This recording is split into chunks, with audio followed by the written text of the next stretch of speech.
What's good, YouTube? Steel here, and in today's video we're taking on the second of 8 expert solo battles that got released with Wisdom of Sea and Sky. This time around we're going against the Lugia and Ho expert solo battle.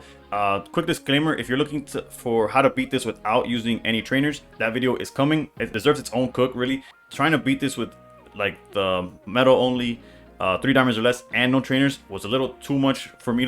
I did try it loosely and then I was just like, that there's no way, at least not for me personally. If somebody figures it out, feel free to either comment down below, link a video, whatever it is. All power to you if you figure that out. But for today's video, we're focusing solely and exclusively on beating it with metal only and 3 diamonds or less, as the title suggests, as the thumbnail suggests. Regardless, before we begin, I'd like to ask y'all to please consider subscribing, as we're getting closer and closer to, I guess, like the ultimate goal of 1,000. That's like the big milestone that everyone tries to reach for, whether it's monetization or just saying, oh, I reached 1,000. How we're gonna celebrate, I don't know. I'm thinking a bunch of things, whether it's like cosplaying on stream, whatever it is. If you have any ideas, feel free to comment that also. But nonetheless, thank you for considering subscribing. Thank you for all the support. Thank you for all that. If you want to stay in touch outside of like these videos, I do have a community growing on Discord. I have the link on that down below as well, so feel free to check that out. We talk Pokemon Pocket, ranked, share deck list, and just talk everything Pokemon Pocket. So now going into the expert solo battle of Ho slash Lugia, this is the deck list we're going against, which is kind of similar to what people were trying on ranked. Things that are a little off is like Alima is not standard or like common at all, but and I guess Entei, obviously the people that are playing Oricorio outs would play Raikou. It only requires 2 energy, so it's a lot more consistent in doing the outing Oricorio, which in this case we're not using Oricorio. Maybe for extra hint to beating with no trainers, Oricorio is probably going to be a part of that. But nonetheless, on their best curve, they are doing exactly what people are doing on ranked. Basically, if they go second, they charge up Ho, and then the very next turn they're already building up a Lugia. Lugia one shots basically everything that we have access to. Yes, there's some like greedy lines, and by greedy I mean it takes too many cards to set up a Pokemon that could withstand a Lugia attack, although it is possible with the help of cards like Adamant or Giant's Cape, or usually it takes a combination of both. So basically what we have to work around is knowing that they're gonna charge up Ho, that once they build up Lugia, that Lugia is taking at least 1 Pokemon with it no matter what. And then the other thing is that if they lead Lugia or they have a Lugia standing, if you can't one-shot it, they will or have the potential of just bouncing it back with the Lima. Silver will steal a supporter card from your hand, so either you have to play multiples of some of them or just be like weary or have multiple ways of like resulting in the same thing. Sabrina is also something that we have to keep in mind, because it could completely ruin the game plan that we have, as you'll see once we get to the deck list we'll be using. And then the last thing that matters is Giant's Cape. Giant Cape puts them right above like some thresholds that some strategies had. The one thing that is probably better, like that should be better but it isn't, is the elemental switch. The fact that they could like ramp like with Zero Aura and then use it. Usually they just, like, for example, if they have elemental switch in their hand, they'll put like an energy on their bench Pokemon, whatever it is, and then elemental switch it to their active just because they can. Again, I don't understand the AI sometimes in this game. This is one of those confusing ones. Sometimes they'll have like Ho and a target that makes sense, right? And then they'll attack with Ho and charge like a baby. Once again, I don't know what goes into these AIs. That don't trust on that being the way to beat it though, because more often than not, they do play it correctly. It's Ho charges Lugia, Lugia knocks out whatever you have. But nonetheless, let's go to the deck that does beat this, surprisingly, rather consistently, and that is Bisharp with Heatran. No, on paper, this might seem awkward. Honestly, this is not my very first attempt. Like the many decks that I tried before this were Skarmory with Clink Clang was the first one I wanted to try. I actually had to wait to make this, before attempting this a challenge, I had to wait to pull my 2 Clink Clangs. It took forever to get them. Then I got lucky and ended up getting both on the same, like basically yesterday. So I was able to film this today. Although when it came to practice, it wasn't even good enough. So I felt kind of dumb waiting for it, but at least I was able to test it and claim or confirm that it wasn't gonna work. It did have some runs where it did work, but it was too many pieces between Clink and Clink Clang, and then having Rare Candy and then charging it up to 3. And that's when I decided, why don't I just use one of the basic Pokemon that charges up to 3. If I had a choice, I would have gone with the Duskmane Necrozma, because it could be charged with a Lusamine after your Bisharp goes down, and it's all these plays. And then I was like, it's a promo, so it's a promo, so it doesn't count for the 3 diamonds or less, which is tough. But nonetheless, we still made it work with Heatran. But yeah, the beauty about Pawniard is that it does swing for 30 with 1 energy, so it's knocking out babies. Especially if you're going second, you get to knock out a baby, get a quick point. Then Bisharp, or if they lead like with Lugia, you could go Pawniard into Bisharp, then the second Bisharp attack knocks it out. Same thing with Ho. Another thing that's really good about Bisharp is the 90 HP, yes, gets knocked out because of weakness to Ho, but with Cape, which you see we're playing 2 of, you could withstand that 1 hit, and usually that's enough to win the game. Heatran, like self-explanatory, is a huge, like it swings for 110. You're building it up. So after all the chip damage of Pawniard and Bisharp, this challenge is to knock out a quick knockout, whether it's the baby, whether it's the Zero Aura, whatever's in front of you. You knock it out quick, and then you throw 3 bodies at it, at the Lugia or hole that's still waiting for you. And Heatran is usually strong enough to finish that off. But also you have to keep in mind, this is where playing around Sabrina really matters. I don't put Heatran down unless I have a second Pawniard to throw if they use Sabrina. Or if I had to start building up Heatran, then sometimes I have to play into Sabrina and hope that you don't like lose because of it. Although you can still win those games, by the way. The fact that everything's a single pointer gives you a lot of like freedom on how to take them down. This is just like the clear-cut way is Pawniard into Bisharp into eventually a Heatran.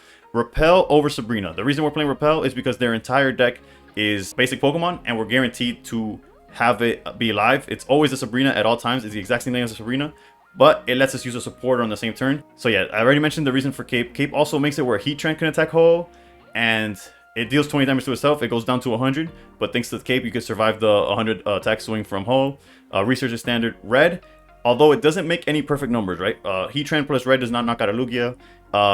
Bisharp plus Red doesn't knock out anything, but there's times where, not necessarily because of Cape, it's usually when basically Bisharp, if Bisharp attacks Lugia or Ho, it usually takes 3 hits. It would take, or the chip damage from Pawniard beforehand, but you're able to swing with Bisharp once and then Red the second attack to knock out the Lugia. You could technically play Geo as well, so I guess technically you could just swap it for Geo, because I was thinking like, oh, it doesn't make a difference, but technically you could go Pawniard chip damage to Bisharp plus Geo knocks out Entei as well. So yeah, and as I'm saying this, I guess Geo and Red are essentially the same in terms of like the ranges they hit, so I would swap out Red for Geo, but both of them work for what matters, which is knocking out Lugia or Ho. Then we have the one Cyrus. Cyrus was not in my initial builds, but they like to run away a lot outside of like Repel pushing stuff. Like early on, yes, they have a Lima to bounce a Lugia, but if you start hitting Ho and they try to run away, you'll always have it there for later in the game with Cyrus. Then Guzma is because they play double belt. The 170 kind of gets annoying. And then double Silver. The importance of Silver is when you Repel and bring out a Lugia, you want to be able to hit their, or basically once you get one of their big Pokemon stuck in the active with Repel, you want to be able to Silver and get rid of any Leafs or Elimas that are in their hands so that they can't, basically you're trying to manipulate and control the board as much as possible. That's the importance of Repel. That's the importance of the double Silver. Not to mention knowing the information you get from Silver is probably more important than like the disruption itself, although the disruption is the reason you play Silver, because otherwise we'd be playing Hand Scope, and there's a reason why that never saw play. Regardless, I feel like I've been talking enough. Trust me with the gameplay, if you don't understand really well how to play this out or how to beat this challenge with this deck, if you watch the gameplay, it almost worked like methodically. Also, if you're waiting for how to beat this challenge with no trainers, I promise you that video is coming. I just gotta cook a little bit more to find a consistent way of doing it. And nonetheless, thank you for watching. Please consider subscribing. Like I said, we're getting so close to 1,000. Not sure what we're gonna do about it, but that we will do something. And with that, best of luck, and above all else, stay pro. All right, going first, which is not ideal, but not the worst either. Actually, it's pretty much the worst, right? Because if we were going second and they started with the baby, we could knock it out immediately. Now it could get a bit awkward. But at least another, like, okay, here they started Lugia, which is in our best interest. But I was saying another bad thing that could happen is if they're going first and lead Zera and we don't find the Cape, that could be pretty bad too. I guess technically, since we can't evolve until next turn, nor does it, we can't really do anything with our turn. Maybe we could Silver and hopefully knock out either a Research or a Leaf is good. I think Research for now. Leaf doesn't really help them currently, although we don't want them to have that either, right? But Research, we know they have Sabrina and Leaf in hand, and we'll just pass there. We're good for now, right? That's what matters. Alright, so they drew Cape. Still, we know Sabrina Research. I mean, Sabrina Leaf. My bad.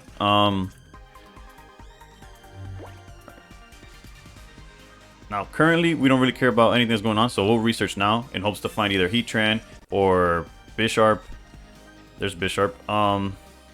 We could evolve now, but we wouldn't be able to attack. So let's go here, and we could afford to Cape, I think. Cape makes it where Bisharp doesn't lose to a whole attack. We could take one attack. Same thing with Heatran. Heatran can attack and then get attacked and still survive. Nothing survives Lugia. Not in this deck, right? There is some lines that survive Lugia, but they're not in this deck. Yeah. Let's just attack. Yeah. Speaking of those like things, maybe I say in the introduction, maybe not. I tried Kling Klang with Cape plus Adaman was potential answers to to the issue that we have currently. All right, now we know they have this Pokeball. If this gets us, actually no, even if it gets us Heatran, what we'll probably do is silver away the leaf. Let's try to do that so that they can't get Lugia out the way, or maybe there's an Lima. Let's see what they have going on. Ah, they have the Alima. Since we do play Cyrus, I think we're better off getting rid of this. And we know that they have Sabrina, so we won't drop Heatran until we can start putting energy on it. If at all, right? If we need it, basically. Another thing we could try to do, but it's a little too risky, is look for a Pawniard. That we could communication to a Pawniard and maybe they feel like they need to put to use the Sabrina, but yeah. If they draw a Lima, it's really unfortunate. I don't mind them backing out. Yeah, okay, this is perfect. And they went for the Pichu. Okay. I think we're forced to risk it, right? Alright, this is what I was talking about. This is guaranteed. Actually, no, it's not guaranteed. It could be the second Heatran, which we do play too. But now we could communicate. And this plays around Sabrina. If we get the Pawniard. The second Bisharp, it's unfortunate. Okay, perfect. So now technically we could bait out the Sabrina. Crystal Fuel here. So yeah, what I'm trying to get at is we're going to knock out Pichu. And we know their hand has Sabrina. And it has, I guess, an unknown, right? Or did I forget already? I might have forgotten. I'm going to be honest, guys. I'm pretty bad at this. At remembering stuff. But basically, we are safe. I'm barring them drawing a Lima off the top. The best thing we could do is knock out this Pichu. They'll go into whole attack. And then we just Cyrus out the... They could draw silver and it gets tough. But that's nor here nor there.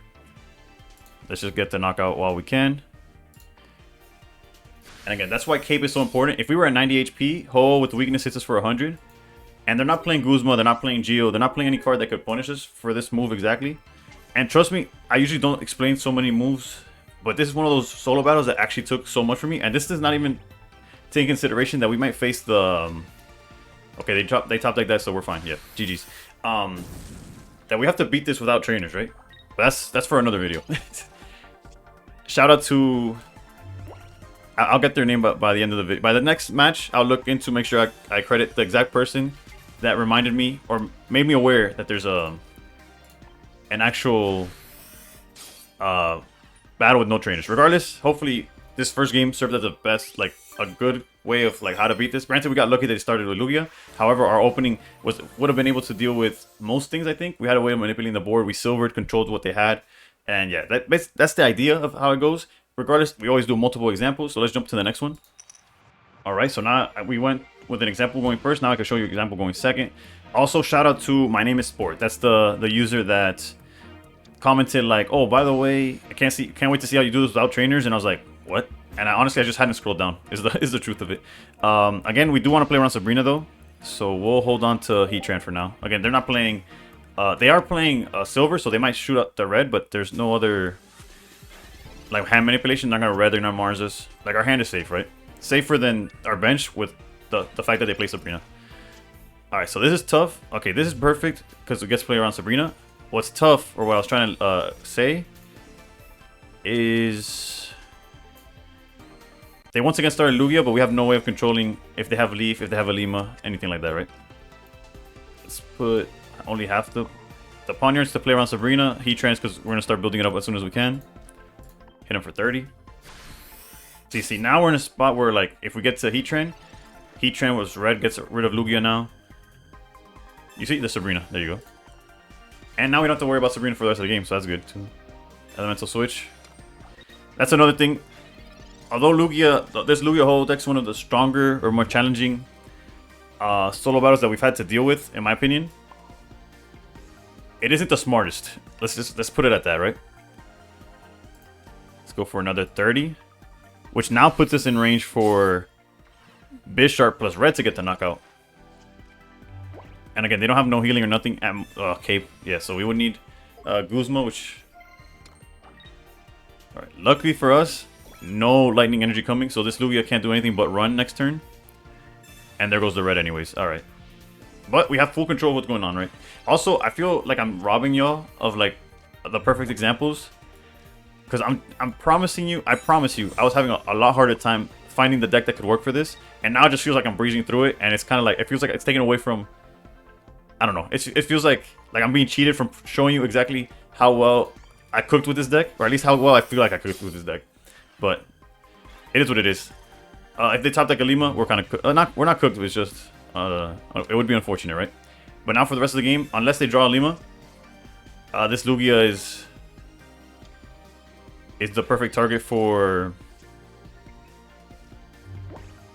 Cyrus later on. Oh, my bad, I blanked out on the thing because I saw this might miss. It might be like a Pichu or a baby Pokemon. Oh, we hit research. Oh, they researched into research. I'm like, wait, why wouldn't they use that? Okay. Now we could finally start building up Heatran, which is a core important part. Again, they can't manipulate the hand, so, and they can't get to 3 energy on Ho yet, so we could hold the capes, although we could just play them. We don't lose or gain anything from it. Alright, Pokeball. Good to know they got absolutely nothing going for them. The second we see Cyrus or something like that, we know we win. Perfect. So now, yes, actually no, I was about to say we sacrifice Bisharp. We don't, because we have Cape. But you see, we have everything ready now to attack. And basically, what it comes down to, because I couldn't show you in a perfect example, is that they'll start the baby, and our Pawniard or Bisharp or whatever, our early game, just gets the quick point, and then the rest of the deck, is like, their job is to slowly but surely, like, you basically throw 3 Pokemon at the next Pokemon, like, whatever EX they send at you, you just throw everything at them, basically. That's the main idea. Usually the first point though is a baby, and that's how most of our deck could just snipe it real quick. Whether they start with Magby or Pichu, we chose a basic that could hit it. There was other options, but the fact that this one could evolve into something that survives a Bisharp, a Ho attack, as well as could 2-shot any of these guys, along with the help of either the Pawniard chip or cards like Red or whatever. I know I'm talking a lot, but I hope it makes sense what I'm trying to say, right? Like, I tried so many iterations of different metal decks, and when I came to this one, to this conclusion, I felt like so relieved. And yeah, there you go. Once again, easy. We didn't give up any points, I think, in either battle. Granted, they started with Lugia, but for the games where they don't start with Lugia, or they have a little bit more aggressive start, that's why we play the double repels. That's why we play like different things, like healing. We play silver. We have so much control over what they're doing that even had they not started that poorly, had we drawn better as well, we would have been able to manipulate them and force them into that position. Anyways, I hope y'all enjoyed the video. I hope this deck works out for you. It's very strong at what it does. Honestly, you wouldn't take this into ranked and have like much success, but it's built exactly for this challenge, and it does perfectly. The no trainer, I feel like it would have been too much to add all metal, all 3 diamonds or less, no trainers, all into one challenge. It's a little too tall of a task. Granted, as you see, we needed so much trainers and item cards to manipulate this deck specifically, so it's still gonna be tough to figure out without trainers, but I promise that video is coming. I just gotta cook a little longer. In the meantime, I will be pumping out the expert solo battles that I can complete, and with that, I hope y'all enjoy. Thanks for watching, and above all else, stay pro.